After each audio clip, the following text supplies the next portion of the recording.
Subscribe کریں ہمارے channel کو اور بیل آئیکن کو کلک کریں تاکہ ہماری ہر نئی آنے والی ویڈیو آپ تک بآسانی پہنچ سکے۔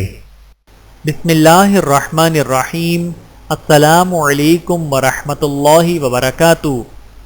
نبی کریم صلی اللہ علیہ وآلہ وسلم نے ارشاد فرمایا، اے عمر رضی اللہ تعالی عنہ، اللہ کی قسم تو جس راستے پر چلتا ہے تیرے ڈر سے شیطان وہ راستہ چھوڑ دیتا ہے۔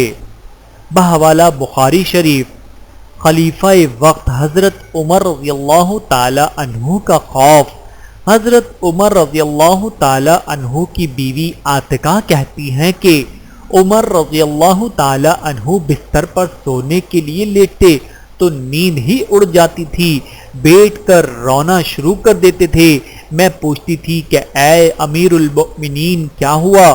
وہ کہتے تھے مجھے محمد صلی اللہ علیہ وآلہ وسلم کی امت کی خلافت ملی ہوئی ہے اور ان میں سے مسکین بھی ہیں، ضعیف بھی ہیں، یتیم بھی ہیں اور مظلوم بھی۔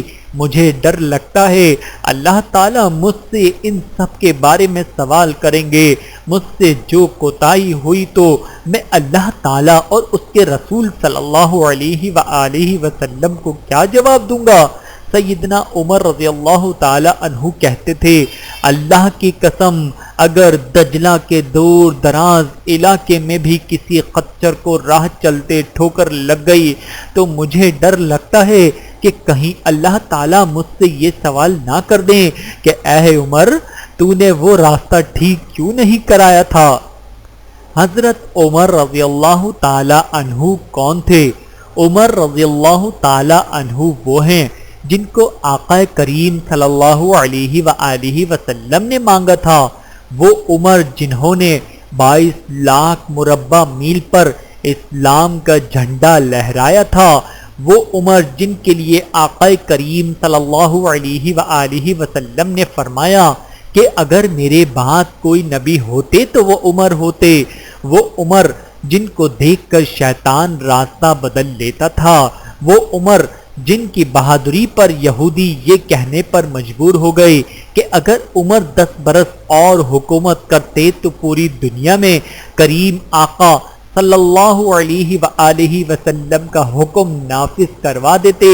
وہ عمر جو آج ہمارے کریم آقا صلی اللہ علیہ وآلہ وسلم مبارک کے قدموں میں آرام فرما رہے ہیں۔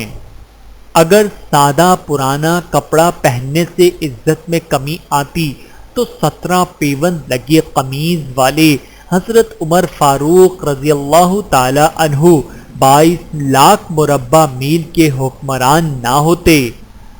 حضرت عمر فاروق رضی اللہ تعالی عنہ نے فرمایا، جو شخص اپنا راز چھپاتا ہے وہ اپنا اختیار اپنے ہاتھ میں رکھتا ہے۔ اللہ تعالی ہم سب کو سمجھنے کی اور عمل کرنے کی توفیق عطا فرمائے۔ آمین ثم آمین۔